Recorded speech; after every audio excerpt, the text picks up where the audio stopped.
It's the magic of the musicals. It's Alex Belfield, and we're here in Star Dressing Room number 1 at the Theatre or Drury Lane with Malcom Story. How are you? I'm fine, thank you very much indeed. Fine. First of all, it's always nice to do interviews in here. I've done many over the years, and this is the most palatial of all the dressing rooms in the world, I think, isn't it? It must be. I mean, as I said to you earlier, this is larger than the flat I'm staying in London. And I'm tempted some nights after performance to think, well, there's the double bed just in the corner over there. Could go over there. There's the kitchen through there. There's a shower. Yes.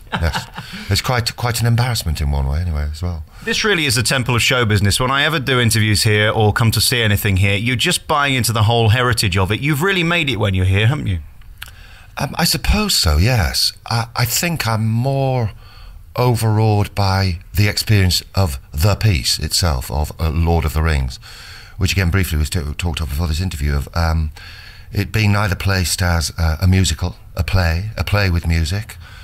It has been suggested that at times that it is a cross between Cirque du Soleil and some classical piece of theatre. Whether that is true or not, I wouldn't know. But for me, I know that it's a unique experience in many ways. You've really got the best gig in the show, really, because that's the one that everybody remembers. If you say Lord of the Rings, Gandalf will be the role that everybody would think of straight away.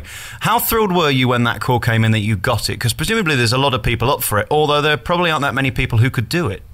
Well, sometimes it is I'm kind of hesitant about it.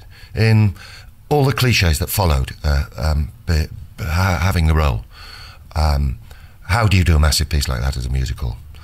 It's never going to work. Have you seen the films? The films are great. How does it feel to follow Ian McKellen? And a realisation of that, of course, is that I did suspect at the beginning anyway, that each separate one of those elements are thousands of miles from each other. They're different events. I'm sure the films, are more directly related to the novel because they take place over 6 hours, I think it is, something like that. So there's a lot more to be got into those films. And this is, yes, it's an essence of Lord of the Rings, which I hope would, in its way, for people who came to see it, and I've just done a kind of A-level package for it about theatre, A-level theatre studies. And I would hope that it might kind of encourage people after they've seen this to perhaps read a book, perhaps go to see the film.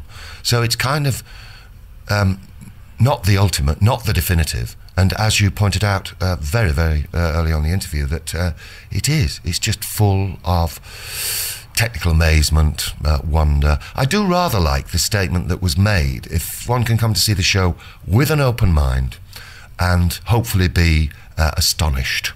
Does it help, do you think, to have read the book or seen the movie before you actually come to the show, or doesn't it matter? My history is Lord of the Rings, 17, 18 years old. The films I haven't seen yet, not deliberately, didn't avoid them. But no, I think it should stand as a piece on its own. Yes, there are characters in this. Gollum, Jamie Lloyd, Frodo, Sam, as I mentioned before. And certainly they do have stories and a journey in this play. But the journey runs alongside these great events that they're going through. And without being unkind to anybody, it is not essentially about the characters. The characters run alongside the entertainment of the evening. I think you mentioned shows in Las Vegas. I've never been to Las Vegas, but the way you seem to describe them, yes, there is an element of that. With other plays, there are needs in the classics, for instance, or in modern plays anyway. There are scenes that are intimate. There are scenes that, I know as well. I'm very well aware of doing this, that one can be doing a speech in this or having a scene in this, and underneath, music is what's called underscoring. Well, that occasionally happens in plays, but the underscoring is not required, say, in Shakespeare to enhance the verse, because it's already there. I hope this doesn't sound snotty at all, because good golly, I'm having a good time in this. It's that it is a completely different approach. And I would say as an actor, there's definitely, obviously, more to be had in doing a play, because one can change that every night, depending on emotions, depending on what is happening with a group of people on stage. With this, I think, as Matthew Warcher said at one time, there are elements in it when it becomes kind of a mathematical exercise. One starts a scene and one is aware of the conductor down in the orchestra pit, counting in, underscoring, moving to a line where you would say a word, and that will be enlightened by musical accompaniment, really. And also, technically speaking, you can't be in the wrong space at the wrong time, or it could all go wrong. It could, definitely. And in these days of kind of health and safety, and with the nature of our set, and I always get the numbers wrong, but kind of a circular a revolve is circular. A revolve with 22 different pieces. I think it's 22. I usually get it wrong. Moving up and down at the same time. There's lots of scope for danger, so it does have to be disciplined and detailed. And questions are raised before a show. Every evening we meet before the show to discuss the last evening's show. Were there elements, any dangerous elements appearing? Was there any lack of concentration, discipline, etc.? It's interesting you mentioned Sir Ian McKellen earlier, and he's done so much for theatre in bringing it to the people, because the RSCM people are deemed stuffy compared to Mamma Mia or We Will Rock You. How has it been from you, coming from a classical background in proper theatre, in brackets? Some people do get toffee-nosed about it, don't they? Yes, I think very self-righteously, because I've questioned sometimes whether I ever wanted to act in a way. And there were times at the beginning, times in the middle, and now times at the end, when I sometimes think, no, this acting world isn't for me. It's too precious, it's too distant. But I've kind of discovered through this, I know for an instance here, people call you Mister. They say, good evening, sir. And I can never work out whether that's just straightforward taking the piss, or whether it is a hand down from, I don't know, when people thought of grander times when actors were supposed to be very important, because again, self-righteously, I don't consider myself very important. This is the ideal situation. There are, which irks me a little, we speaking people are called the principals, and the people who do all the real work, in essence, who do all that hard stuff, who kind of put their bodies and lives on the line, they're called the ensemble. Well, I prefer to be part of an ensemble. And so I'm aware that I'm actually just part of a in this case, a huge machine, which is serving towards like a grand entertainment. The sad thing about show business, though, they may make the show happen and keep it together, but unfortunately, if you're in the ensemble, you often can't afford to pay the rent. That's the difference, isn't it? That's exactly it. And I've discovered new words as well, whether it be, this is how ignorant I was, and so perhaps your statement of being distanced, I don't know, is true. There's a word for people who, we call them understudies, acting-wise. They're called swings in musical theatre or in spectacular theatre or whatever it might be. And I could never work it out, and then somebody gave quite a reasonable suggestion. Perhaps it's known across the world, I don't know, but I just discovered it, I quite like it. Swings, sitting in the wings, watching the rest of the show, to cover parts.